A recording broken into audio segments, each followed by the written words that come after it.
Okay, now, continuing on. Oh, by the way, hi, I'm Charles Anderson. I'm from Goodwell, Oklahoma. I'm just some guy here just doing this with this idea, doing this project. Okay. Uh, Now, previously I done over this purpose statement. Here's my purpose. Now, here's my projected how I'm going to do it. Here's what I'm going to do. Here's what I'm going to do. Now, here's kind of projected how I'm going to do it, and oh, for the educational side, So yes, as I do this educational, these are my educational goals. Once you state your core concept, hey, yeah, you can put down whatever you want, as support information. The more support information, the better, because one of the big things about keeping a project coordinated, communication. Communication. That's also discussed later. It's one of those big things.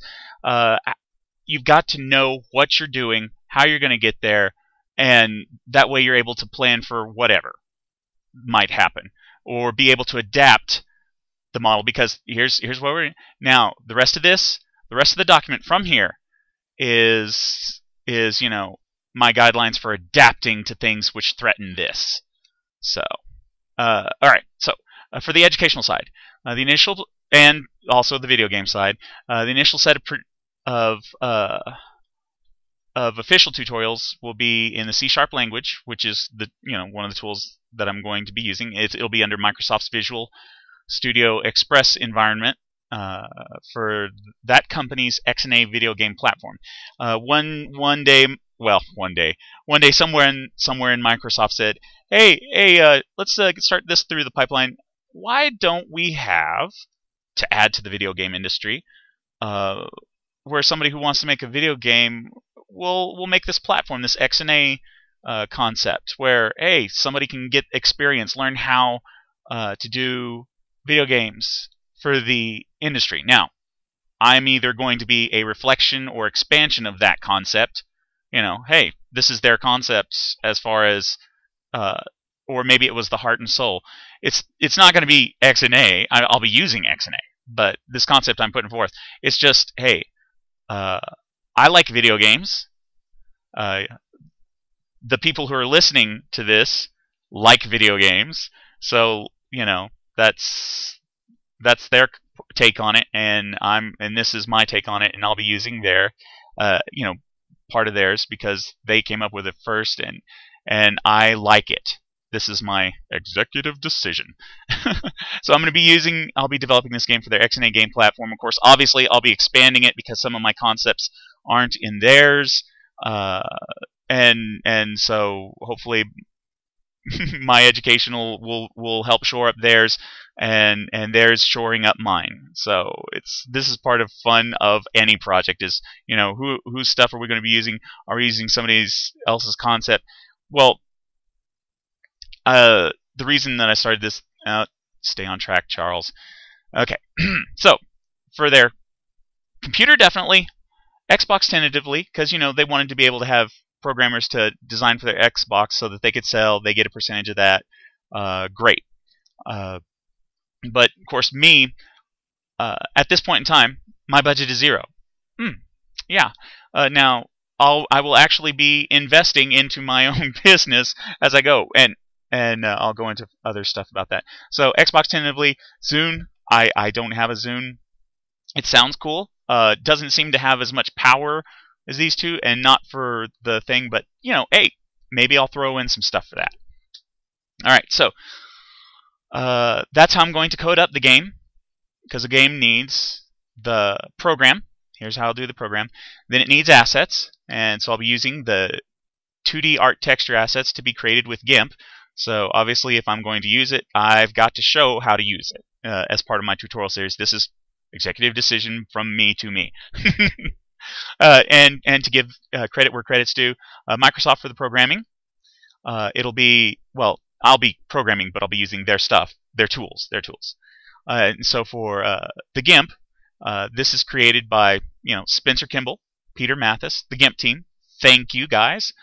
I'll be using your program, which you allow me to use for free, to create this game.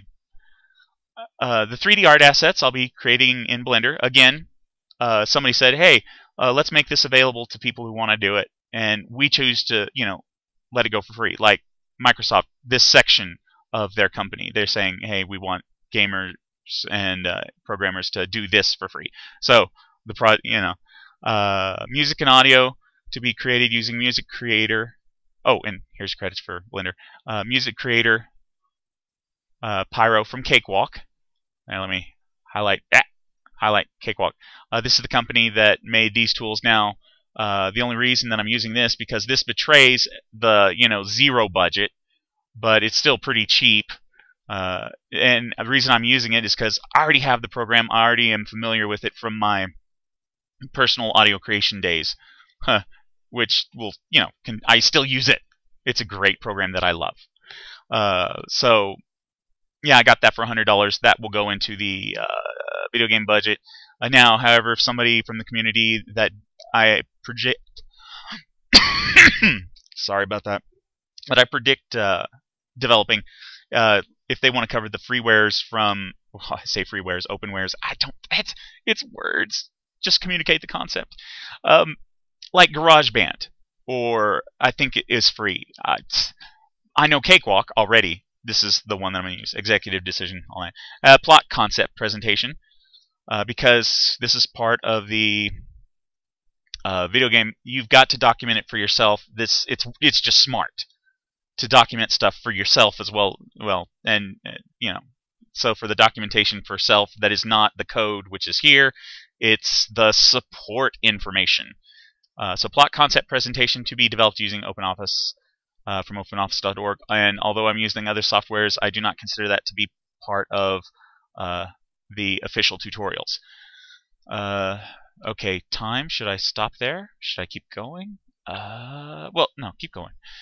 So the official business tutorial details. Business tutorials, because I've got my official tutorials for the video game. And now I've got my business tutorials for the business side. Include budget tracking. This is one of the key things for the budget. Timeline projection, which gives me a rough management. Day to day, seriously, day to day is this guy right here. Business model adaptation. Hey, things are going to happen. Can I keep my business going in a sensible fashion? Adapt to the business model at any point in the project to meet my goals set forth here. And doing this. Am I able to going to be agile enough to handle what real life is going to throw me? Business theories applied to real world situations. There are business theories. Yes. Business theories. Of course, even on my video game side, there will be business theories. This is going to be all throughout all the things. There's so many business theories. I'll make sure to cover the important ones, but you will find my business theories all throughout my talk, all throughout this stuff. So, business theories applied to real world situations. The way that my mind works, I have the spirit of said business theory insert here. So, for case in point, advertising. Advertising, when you want to sell something, the more people that know about it and think that it's awesome is the more that it's going to sell, because, hey, they want that. They're going to plunk money that they've earned from their whatever they're doing down on the table and want your product. So advertising. In the case of this, just me here talking, doing this project is part of the entertainment and advertising. If you can entertain them, they'll like the idea. If it's awesome, it's awesome. I mean, people are going to like it. That's advertising right there in the handbasket. It's just how many people can you reach and get involved. And interaction with customer base. All right. Now, this is part of advertising, and especially for this concept which I'm putting forth, because the customer for my product, oddly enough, is also going to be who I'm buying from sometimes, because there's somebody obviously there will be people who want to do their donation to the project for free, or because mine will be literally mostly open source, that they'll write something and that, hey, I see it, and maybe if they want to sell it, I'll want to buy it. So, but from my point of view, interaction with the customer base, who I project to be the community who's supplying ideas that they want to see in this, although the final decision for the video game will be my own. Although I will take into consideration interaction with the customer base, because that just sounds like a whole lot of fun to me. That is my executive decision for that. Any changes to the above educational goals will result in a new purpose statement issuance, aka an appendage to this whole document, because this is how, what I'm going to do. So, like, say somebody says, hey, we can do this in like C, C++, Visual Basic, and it's able to follow your memory model that you'll be setting forth, and we want to offer those tutorials, and can we throw that in there, and or maybe I add it, who knows. But any changes to this section, because this section does not betray this section. Any part of your document should not betray another part of your document, so you've got to be able to follow it from start to finish. Will result in, the changes noted. Hey, yeah. Oh, hey, here's where we're changing. First followed by, let me rewrite this. Changes noted first. So I'll issue a document saying, hey, I made some changes. Control Z that. There we go. There we are. Nope, not a Z. I wanted a comma. There we are. Changes noted first, followed by the applicable section references of which the changes affect. In other words, what I'm going to produce.